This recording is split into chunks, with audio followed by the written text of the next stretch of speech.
Финансирование сухих пайков для школьников и студентов Коми будет увеличено вдвое. Напомню, ранее Владимир Уйба в своем видеообращении к жителям Коми уже поднимал этот вопрос. Он отметил, что лично проверил, из чего состоят первые продуктовые наборы, и их состав его не порадовал.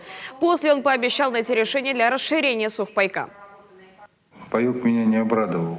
На самом деле он очень скудный, там 44 рубля, да, у нас 44,9, не, 44,6, да, на день.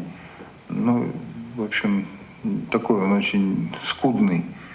Договорились о том, что посмотреть, насколько это будет дорого. Ну, на самом деле не дешево, но тем не менее, в конце концов, не такие деньги большие, там получается 44, там созвучные по дополнительной сумме у нас по деньгам. 96 миллионов у нас тянет в целом. Вот, значит, увеличение вдвое, при этом мы все-таки, ну, тогда действительно можем обеспечить детей достаточно скомпенсированным, сбалансированным питанием на это время.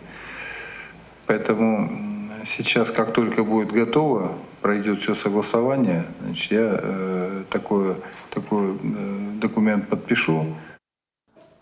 Получают продуктовые наборы все ученики начальной школы, а также школьники с 5 по 11 класс и студенты до 18 лет из малообеспеченных семей. При этом правительство сейчас прорабатывает вопрос о том, чтобы в сухпайок были включены и продукты местных производителей.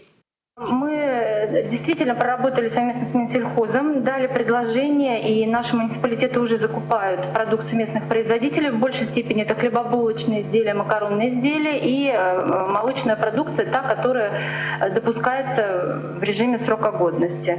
Добрый день. Мы действительно опросили все наши предприятия, товаропроизводители. Активность, наибольшую заинтересованность в вопросе участия в поставках своей продукции проявляют хлебобулочные комбинаты. По всем предприятиям собрана форма производства и направлена в муниципальное образование, также в Минобраз и в Минтруд для формирования и участия на прямых торгах непосредственно с нашими товаропроизводителями.